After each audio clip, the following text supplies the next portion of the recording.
Olá pessoal, tudo bem com vocês? Hoje nós vamos trazer um vídeo aqui para você pensar, tá? Não é um vídeo de salvação, tá? É um vídeo de conhecimento, mas é um conhecimento que eu gostaria que você trouxesse para você reflexões. Reflexões sobre a extensão e a profundidade do amor de Deus. Eu gosto de colocar vídeos dessa natureza. Então nós vamos falar hoje sobre o julgamento dos anjos. Os anjos caídos serão julgados, não é? E como é que vai ser esse julgamento, né? E nós vamos fazer parte disso. Quero lembrar que Deus, nosso Deus, Ele é Pai, Criador de todas as coisas, Ele é o Pai, né? E esse Deus, Ele também é amor, além de ser Pai, Ele é amor, né? Ele não é um senhor de escravos, né?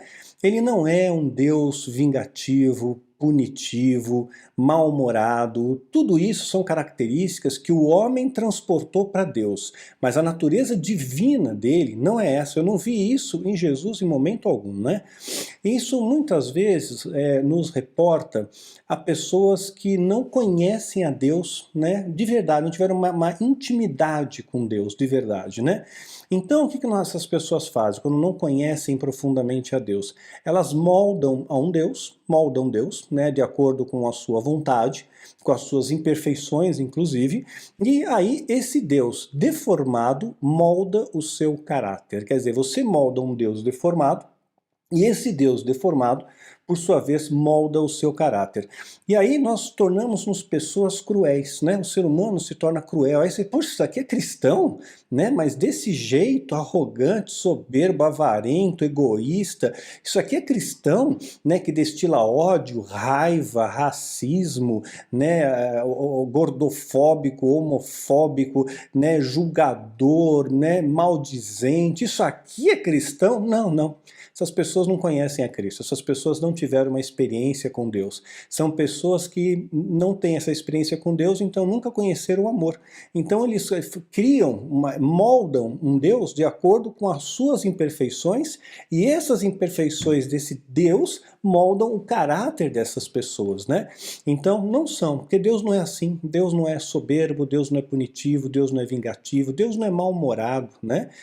A Jesus ele fala muitas vezes para nós, ó, tem de bom ânimo, né? Em tudo dai graças, né? Então, em nome de Deus, muitas vezes nós expulsamos o próprio Deus das nossas vidas, né? Em nome de Deus, nós fazemos absurdos em nome de Deus, matam em nome de Deus, né? Punem em nome de Deus. Em nome de Deus, quantas crueldades foram feitas ao longo da história. Não falo apenas da Inquisição, das Cruzadas, mas nos nossos dias também, né? Se Jesus viesse aqui em carne, nos nossos dias, Jesus seria expulso da igreja com certeza absoluta dessas grandes igrejas, tá? Não estou falando das pequenas, das raras e honrosas exceções que fazem parte do remanescente fiel. Estou falando desses grandes sistemas aculturados pela mentira que ganham e lucram bilhões com a mentira, né? Jesus entrasse numa dessas, né? Pronto. Ele seria expulso dessa igreja em nome de Jesus. Jesus seria expulso da igreja em nome de Jesus, com toda a certeza, né? Porque nós acabamos muitas vezes nos tornando reflexo desse Deus criado por nós mesmos, desse Deus punitivo, vingativo, cruel, né? E essas pessoas, né, que se dizem cristãos, mas emolduram Deus de acordo com a sua própria percepção, com o seu próprio caráter, né? Eles chamam de rancor o amor. Então, são pessoas rancorosas, mas eles dizem que eles são rancorosos em nome de Jesus. São rancorosos, são maldosos, maldizentes, mas eles só fazem isso em nome de Jesus, né? Pois é, só que quem conhece o amor de verdade, ama. Quem conhece o amor ama, né? Quem é que poderia me dizer aqui quem conhece o amor ágape, o amor incondicional? Só tem uma maneira de você conhecer o amor ágape, o amor incondicional. Você sendo pai, você sendo mãe. Quando você é pai e mãe, você entende o que é o amor incondicional. Aí você vai entender, por mais que eu tente explicar, por mais exemplos que eu utilize, se você não é pai, se você não é mãe ainda, você não sabe o que é o amor incondicional. Quando você tem um filho, você sabe o que é amor incondicional. Né? Você ama incondicionalmente, a sua vertente de amor é diferente, é esse amor que Deus tem por nós, é um amor ágape, é um amor incondicional. Ele ama com as nossas falhas, com os nossos pecados, com as nossas deformidades, ele ama da mesma forma. Eu estou excetuando daqui os pais narcisistas, tá? até preciso fazer um vídeo sobre isso, tem pais e tem mães narcisistas, que em vez de ajudarem o filho, né, parece que torcem pelo mal do filho, são contra os filhos, né, falam mal dos filhos, né, deformam. Então essas pessoas têm problemas psiquiátricos, são problemas mentais, então eu vou excluir, né, porque não são pessoas normais. O normal não é esse, o normal é realmente o pai, a mãe, amar o filho de forma incondicional, assim como Deus nos ama de forma incondicional, tá ok? Então quem são os anjos? Os anjos, pela Bíblia, eles são, o termo anjo também quer dizer jovem, né? São jovens.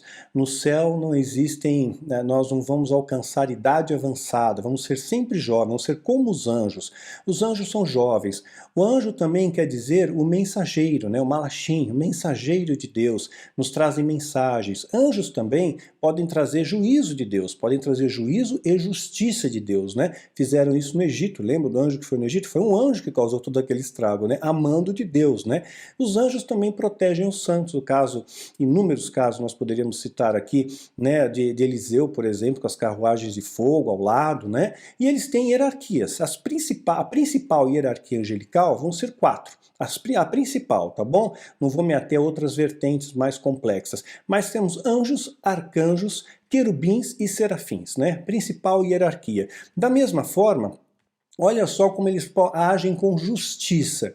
Sucedeu-se, pois, que naquela mesma noite saiu o anjo do Senhor, o anjo saiu, né? E feriu do arraial dos assírios 185.000 deles. E levando-se pela manhã cedo, eis que todos eram cadáveres, né? E levantando-se pela manhã, todos eram cadáveres, segundo a Reis 19:35. Então, são anjos que fazem a justiça de Deus. O anjo que matou, não foi o demônio que matou, foi um anjo enviado por Deus. São anjos que trazem a justiça de Deus. Isso aconteceu, né, na minha história também, eu conto, envolve o clima no deserto, o que aconteceu com 2 sumos sacerdotes do satanismo que nos perseguiam arduamente e quase nos deixaram ficar loucos, né? Então o anjo faz a justiça de Deus, né? Os anjos no Egito fizeram a justiça de Deus também, né? E olha só outra questão aqui, ó. Salmo 78:49 fala desses anjos que são os anjos de justiça de Deus, né? Lançou sobre eles o ardor da sua ira, furor, indignação e angústia, mandando maus anjos contra eles, ou anjos portadores de males. Não anjos caídos, tá? Anjos de Deus, mas anjos portadores de males contra eles para causar destruição, anjos de justiça, Salmo 78:49, né? E aqueles anjos que se afastaram, né? E aqueles que abandonaram a Deus e seguiram a Satanás, né? A terça parte, é bastante a terça parte, hein? Olha só o que diz aqui, né? E os anjos, quando não guardaram o seu principado, mas deixaram a sua condição de príncipes, né? Príncipes do reino, filhos do rei, é o príncipe, né? Seu principado, mas deixaram sua própria habitação, abandonaram o céu, né? Reservou na escuridão em prisões eternas, reservou na escuridão, em abismos, em prisões eternas. É o local que o demônio mais tem medo que seja enviado. Não mande para o abismo, né? Mas eu já falei isso em outros vídeos. Em escuridão, em prisões eternas. Eternas, entenderam? Eternas. Aí continua, até o juízo daquele grande dia. Judas 1:6. Ou seja, ser eterno não pode ser até o dia do juízo, né? Porque o dia do juízo tem um dia que vai acontecer o juízo. Então, na verdade, essa terminologia aqui, talvez a tradução não esteja muito bem correta, porque não pode ser eterno algo que tem uma data para acontecer, não é? Não é eterno, não é perene. Então, até o juízo daquele grande dia. Então, eles vão ficar nesse poço, nesse abismo, né, nessa prisão, digamos assim, até o juízo daquele grande dia. Se até o juízo, significa que eles vão passar por um julgamento. E se eles vão passar por um julgamento, eles ainda não sofreram uma condenação, não é? Não tem sentença e não tem condenação. Eles estão num local presos, né? Alguns demônios, depois muitos deles vão ser soltos no Apocalipse por Abaddon e tudo mais, liderados por Abaddon. Já falei isso em outros vídeos. Veja a essência da maldade, eu explico melhor, essa história de Nirod e tudo mais. Então, até o juízo daquele grande dia. Então vai ter um juízo, vai ter um juízo. E quem é que vai julgar, né? Vamos ver, vamos continuar aqui, né? A hierarquia desses anjos caídos, ela é muito similar aos anjos que estão com Deus, né? Eles também vão ter 4 principais, são as suas 4 principais hierarquias, porque não temos que lutar contra carne e sangue, mas contra quem? principados, potestades, príncipe das trevas desse século, contra as hostes espirituais da maldade nos lugares celestiais. Efésios 6:12. Então, em suma, é a tradução mais completa, seriam principados, potestades, dominadores e as hostes da maldade, né? Seriam 4 categorias também desses anjos caídos aí. Porém, eles continuam tendo a sua essência, eles continuam sendo querubins, continuam sendo serafins, continuam sendo anjos, continuam sendo arcanjos, né? Eles simplesmente mudaram a nomenclatura no sentido de poder de dominação. Eles são espíritos territoriais, são demônios territoriais, né? Então, ele muda um pouco a sua característica, mas a essência deles, eles continuam sendo anjos caídos, mas eles continuam sendo um querubim. Quer dizer, se você é um assaltante de banco e vai preso, você continua sendo você mesmo. Você não mudou a sua personalidade, você não mudou a sua identidade, não mudou a sua cara, né? Satanás também é um querubim, é considerado como querubim, Ezequiel 28. Tu eras o selo da medida, cheio de sabedoria, então nosso adversário é sábio, perfeito em formosura, muito bonito, né? Estivesse no Éden, então aquela história do diabo com chifre vermelho, isso é lenda urbana, tá? Ele não é assim, ele não se apresenta assim, tá bom? Ele pode se apresentar de uma forma monstruosa, ameaçadora para te assustar, mas a forma original dele, ele é belo, ele é lindo, né? É um ser maravilhoso, né? Uma beleza singular, né? Então, estivesse no Éden, jardim de Deus, e toda pedra preciosa era a tua cobertura. Ele ganhou pedras de Deus, 9 pedras. Eu já falei isso nos vídeos, na série de vídeo O Poder das Pedras. Vai lá dar uma olhada, você vai entender melhor. Então, as 9 pedras cobriam ele: sardônia, topázio, diamante, turquesa, ônix, jaspe, safira e carbúnculo, que é o rubi, e esmeralda. E ouro. Ouro não é pedra, ouro é metal, né? Então, são 9 pedras deu para ele. Em ti se faziam os seus tambores e os seus pífaros. No dia em que fosse criado, foram preparados, né? Ou seja, ele tinha alguma coisa a ver com a adoração, né? Então, por isso, hoje a adoração ela é muito contaminada, né? Hoje, quem tem um chamado de ser levita, de ser um adorador, ele é muito tentado com a vaidade, com a soberba, com a altivez, né? De chamar a atenção para si mesmo, a glória para si em vez da glória para Deus. E tá assim de bandas gospel que fazem show, não fazem mais adoração, não é mais a adoração a Deus, simplesmente virou um espetáculo, né? Infelizmente, né? Colocam marcas nas capas dos seus CDs, marcas satânicas, né? Tudo em busca de poder, de dinheiro, de fama, quer dizer, corrompe. Então, realmente, o levita, um adorador verdadeiro, tem que vigiar e orar sem cessar, dobrado, viu? Tu eras o querubim ungido, ungido, ungir significa santificar, separar, para cobrir, e te estabeleci. No monte santo de Deus estavas, no meio das pedras afogueadas andavas, perfeito era nos teus caminhos, desde o dia em que fosse criado, até que se achou iniquidade em ti. Ezequiel 28, de 12 a 15, né?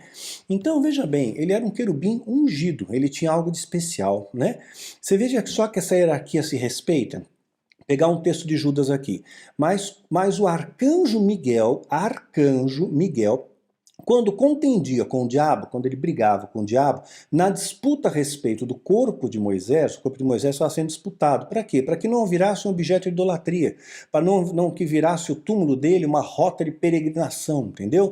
Então Deus estava levando, né, Moisés e os seus restos mortais para o céu, né? É isso aí que Deus estava fazendo, né?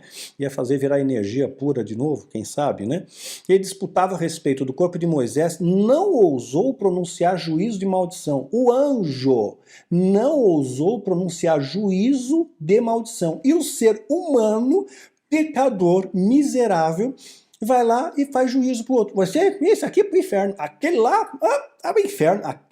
O que é indiano? Inferno. Muçulmano? Inferno. Budista? Inferno. Homoafetivo? Inferno. Adventista de sétimo dia? Inferno. Congregação? Inferno. Vai todo mundo pro inferno. Impressionante isso, né? Agora, o anjo não ousou pronunciar juízo de maldição e nem de condenação. Que coisa interessante, né? Nós achamos que nós somos o quê? Por isso que a Bíblia não dá chancela para você julgar. Não julgue para que não sejas julgado. Na medida que você julgar, você vai ser julgado. Então cuidado com a sua língua, esse órgão pequenininho, mas pode causar um estrago enorme, né? Não ousou pronunciar juízo contra ele, mas disse, o Senhor te repreenda, o Senhor te repreenda. Ele não repreendeu. Por quê? Hierarquia, né? O querubim está acima, o querubim está acima, né? Judas 1:9, né? Então, quem toma conta do caminho da árvore da vida, para a árvore da vida mesmo, são querubins. Por quê? É a mesma patente de Satanás, mesma patente, né? Porque não pode ser uma patente inferior, porque ia respeitá-lo e ele ia atravessar, né? Mas é a mesma patente, né? Então olha aqui, e havendo lançado para fora o homem, pôs querubins no oriente, no jardim do Éden, e uma espada inflamada que andava ao redor para guardar o caminho da árvore da vida, Gênesis 3:24. E até hoje tem lá um querubim guardando o caminho para a árvore da vida, né? Então, mesmo afastados, né, de Deus, esses anjos caídos, eles continuam sendo filhos, né? Eles não perderam a questão de ser filhos, não perderam a paternidade. É que nem o filho pródigo. Ele se afastou do pai, né? Ele fez um monte de bobagem, ele errou pra caramba, mas ele continuou sendo filho. Em momento algum, ele deixou de ser filho, né? Então, os anjos caídos continuam sendo filhos, não mudou nada, não é assim? Então, olha só o que diz aqui a palavra. E vindo outro dia em que os filhos de Deus vieram se apresentar-se perante o Senhor, veio também Satanás dentre eles. Dentre os filhos veio Satanás. Por que Satanás? Aqui, nesse momento, ele já tinha se rebelado. Então, quer dizer, Lúcifer, ou Lucifer, ele já tinha mudado o seu nome. Quer dizer, Satanás significa o adversário. Veio também o opositor entre eles. Veio aquele que está contra, né, nós, entre eles. Foi isso que está dizendo aqui, né? Colocou um adjetivo nele, né? Então veio Satanás entre apresentar-se perante o Senhor, mas ele estava dentre os filhos, então ele continua sendo filho, tá? Então o Senhor disse a Satanás, de onde vens? E ele respondeu Satanás ao Senhor e disse, de rodear a terra e passear por ela. Jó 2, de 1-2. Ou seja, no começo ele só tinha um local para ficar, né? Ficava lá no paraíso, em torno da árvore do conhecimento do bem e do mal. Era o único local que ele podia estar, só que agora ele ganhou liberdade para andar pela terra e passear por ela, por causa do pecado do homem. O pecado do homem liberta o demônio. Ele diz que ele é como um leão, a Bíblia diz que Satanás é como um leão. Imagina um leão preso numa jaula. Ele não tem o poder de abrir a jaula, porque a chave está do lado de fora. Quem tem o poder de abrir é o homem. Eu tenho o poder de abrir essa jaula e soltar o leão. Mas ele não se solta por si mesmo, ele depende de mim. Então, por si só, Adão e Eva vão lá, abrem a jaula, através do pecado, dão essa chave aí, abrem a jaula e ele sai daquela gaiola, ele sai daquele perímetro territorial e agora ele anda pela terra, em derredor, né, para rodear a terra.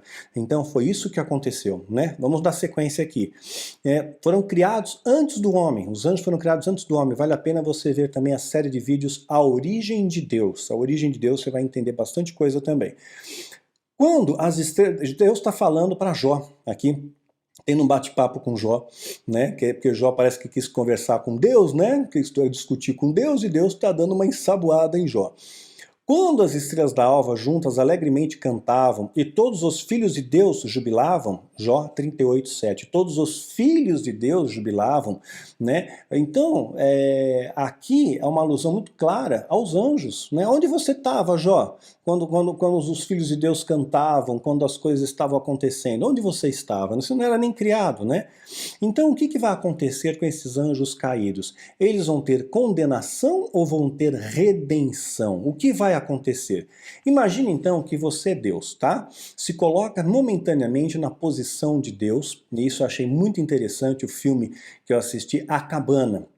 O livro ele é melhor, mas no filme A Cabana tem uma cena que me chamou muito a atenção, que o homem estava muito amargurado com uma filha dele foi assassinada, né, e ele queria que aquele bandido fosse para o inferno eterno, uma condenação eterna e tal. Então, num determinado momento, colocam ele como Deus. Você é Deus, você está no trono de Deus, você é que vai julgar, né? E colocaram os dois únicos filhos que ele tinha. Falou, ó, seu filho aqui está fazendo tudo errado, não faz nada do que você manda. Ele é desobediente, ele é respondão, ele está te roubando dinheiro da carteira, ele está fazendo tudo errado, está usando droga, está com má companhia, ele está podre. Não, já sua filha não, sua filha é reta, é íntegra, ela é obediente, ela é zelosa, ela é amorosa, só que agora você vai ter que escolher. Um dos dois você vai ter que mandar para o inferno e o outro vai para o céu. Escolhe você. Só que ele é pai. Pai tem amor ágape, amor incondicional. Ele não é capaz de julgar. Ele não é capaz de julgar. Porque ele não tem coragem de mandar o filho para o inferno. Então ele mesmo se coloca, eu vou no lugar deles. Eu vou no lugar deles. Foi o que Jesus fez. Eu vou no lugar deles, eu vou ser crucificado, meu sangue vai ser derramado, eu vou no lugar deles para que eles não pereçam. É isso que Jesus fez por nós, é uma dimensão de sacrifício que muitas vezes nós não entendemos. Ele veio para levar os nossos pecados, levar as nossas falhas. Nós não temos ideia do que é isso, né? Do peso espiritual que isso tudo acarreta, né? Então, imagina só, quando Deus criou os anjos, né? E assim, são seres eternos, como Deus, uma dimensão de Deus não tem tempo, né? Não é contado o tempo, é uma dimensão eterna. Imagina então quanto tempo eles ficaram juntos e quantos momentos agradáveis eles tiveram de brincar, de conversar, de dialogar, né? De momentos divertidos. Quantas vezes não tiveram isso, né? Ah, mas faz tempo, né? Que os demônios estão rondando a Terra, tem 6.000 anos, né? Por algumas linhas teológicas. Ok, mas a Bíblia diz que um dia para Deus é como 1.000 anos, e 1.000 anos é como um dia. Quer dizer, o tempo é relativo, né? 6.000 anos na régua da eternidade é nada, é nada. Então, quer dizer, durante um tempo muito grande, muito maior do que o erro dele, eles tiveram de acertos, tiveram de alegria, né? Tiveram de brincadeiras e tudo mais. Seria como você criasse o seu filho, brincasse com ele, fosse seu amigo e tudo mais. Aí com 20 anos de idade, com 30 anos de idade, de repente ele resolve ser um bandido, né? Aí vai preso, você vai visitá-lo na prisão, você continua amando ele do mesmo jeito, não é? Não muda isso, porque você vai lembrar todas as coisas boas que você teve com ele também, e vai querer resgatar aquilo, para que quando ele sair da prisão e cumprir a sua sentença, ele possa voltar a ter uma vida normal e plena, não é isso? Então é nessa maneira, né? A Bíblia diz que nós julgaremos os anjos. Nós, não quer dizer qualquer um. Primeiro, não é nessa esfera, tá? Não é nessa esfera carnal que nós estamos, não é na esfera da dimensão terrena. Nós vamos julgar numa dimensão espiritual, no corpo glorioso, porque esse corpo aqui, essa mente aqui, tá tudo contaminado, tá? Nós não temos capacidade de julgar ninguém, tá? Viu? Ninguém, ok? Entenderam, né? Diga pro irmão do lado, como diziam na igreja, né? Olha, não temos capacidade de julgar ninguém. Né? Então, nós temos às vezes dar um cutucão, né? Lembra que fazia esse negócio nas igrejas? Diga pro irmão do lado, né? O irmão do lado tá dormindo, dá um chute na bunda do irmão e faz ele acordar, né? Chute a bunda do irmão. Então, tinha essas coisas, né? Bom, então nós não podemos, nós estamos dizendo que nós vamos julgar os anjos, mas nós vamos estar numa dimensão celestial, no corpo glorioso, e não é qualquer um. Eu creio que é aqueles que têm o galardão, sabe? Aqueles pequeninos que dão um copo de água fria, aquele que precisa, aquele pequenino, já tem um galardão nos céus. Aquelas pessoas que estão na terra, mas parece que vivem no céu, que caminham na terra como cidadãos dos céus. Aquelas pessoas que você se aproxima, você sente uma paz, uma ternura, você sente amor naquela pessoa, aquela pessoa que está permeada de Deus, aquela pessoa que não é apegada às coisas materiais, é uma pessoa iluminada. É uma pessoa que saiu dessa esfera terrestre, não pertence mais a esse mundo, cujo mundo não é digno delas, né? Essas pessoas que vão ter um galardão especial e vão estar na eternidade e vão julgar os anjos. Olha só que responsabilidade. 1 Coríntios 6,3, não sabeis vós que havemos de julgar os anjos, né? Paulo está falando, Paulo esteve no terceiro céu, esteve no paraíso, ouviu palavras inefáveis. Dentre essas palavras ele deve ter ouvido essa também, que nós julgaríamos os anjos. E lá, não vimos em Judas também, que eles sofreriam um juízo, iam ter vão ficar presos até o juízo do grande dia. E nesse juízo, nós vamos estar lá para julgar. Então, se vai haver um juízo, se vai haver um julgamento, se nós vamos também julgar os anjos, significa que eles não foram condenados. Não existe uma condenação antes do julgamento. É feito o primeiro julgamento, depois é dado a sentença, depois a condenação, não é isso? Então não foi dado nenhuma condenação, né? Melhor, é o juízo, a condenação, né? Depois cumpre a sentença. Então isso não aconteceu ainda, né? Então, quando fala julgar os anjos, é evidente, estamos falando de anjos caídos aqui, não os anjos que estão ali no seu próprio domicílio, que não se afastaram de Deus, né? Porque eles não fizeram nada para merecer julgamento, né? Mas vai haver um julgamento, então eles não foram julgados, portanto também não foram condenados. Um outro texto que é importante ler aqui. Mas vós mesmos fazeis a injustiça, e fazeis o dano, e isso há irmãos. Como é que você pode fazer injustiça e causar dano a irmãos? A irmãos, engraçado isso, né? Aos irmãos, não está dizendo a qualquer um, aos irmãos. Porque os maiores julgadores estão entre nós, né?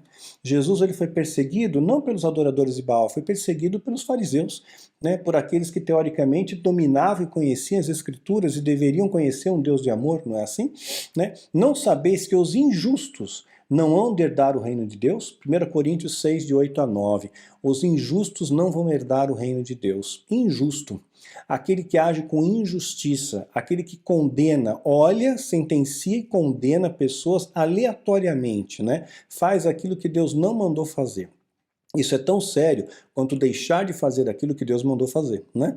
Ame ao próximo como a ti mesmo, ame a Deus acima de todas as coisas, ide, levar o evangelho a toda criatura, né? Pois é, Deus ele age com justiça, né? E a justiça de Deus, certamente, ela é muito diferente dos nossos parâmetros de justiça, né? Que tem como esteio, a justiça de Deus tem como esteio o amor, porque ele é pai, é um amor de pai, e você só vai saber como é que é esse amor quando você se torna papai e mamãe, não é verdade?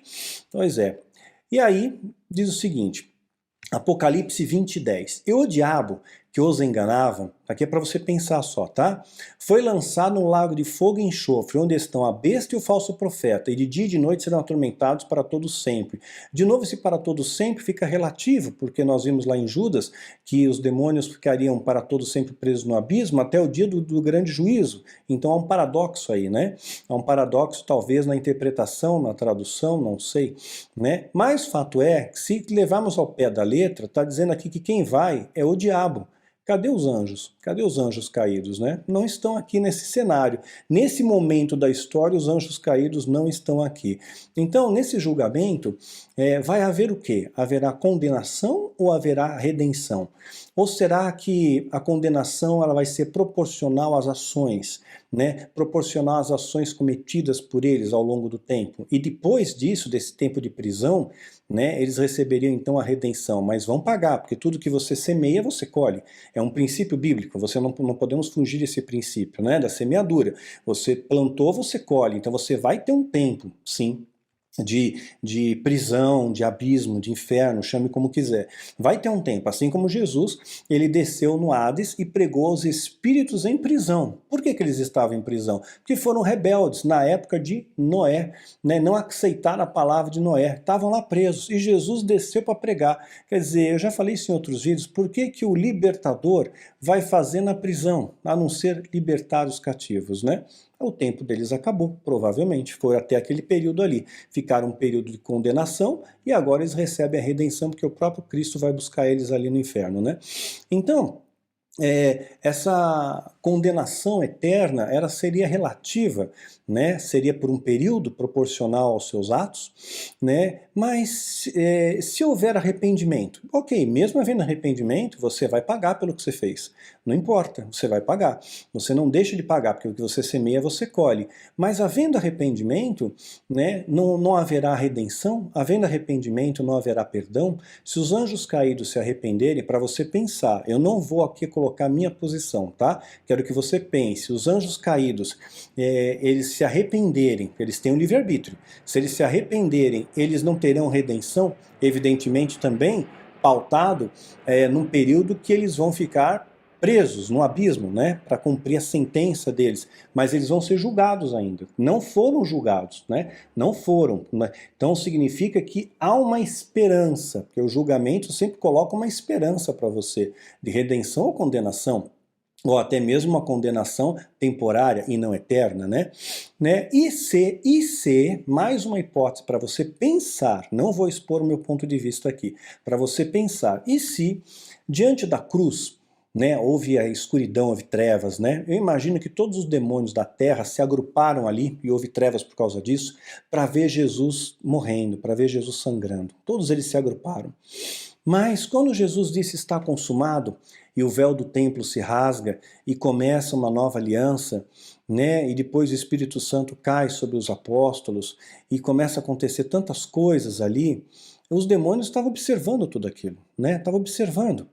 E apenas se, naquele momento, né, não trouxe arrependimento para alguns deles, hipoteticamente, né? Hoje, puxa vida, o que nós fizemos? Fizemos Deus sangrar, fizemos Jesus sangrar e Ele está aqui em amor por todos, porque Ele morreu por todos, né? Ele morreu para aquele que está acima do céu, abaixo do céu, na terra, Ele morreu por todos nós, né? Sem limites, sem fronteiras. Então, morreu por mim também, morreu pelo meu erro também, né? Será que eles não pensariam isso? Haveria essa possibilidade? Sim ou não? O que você acha? Né? E havendo essa possibilidade, eles teriam uma oportunidade de mudar, de se transformar, de se redimir, né? Até mesmo aceitando uma condenação, né? Ou até mais, se alguns se arrependeram e estão trabalhando agora a serviço de Deus, né? Porque, de certa forma, o Apocalipse vai acontecer na permissão de Deus, na quiescência de Deus, e quem vai fazer uma boa parte do Apocalipse não é o diabo, não, é Deus. Mas o diabo vai atuar numa determinada parte do Apocalipse com a permissão de Deus, né?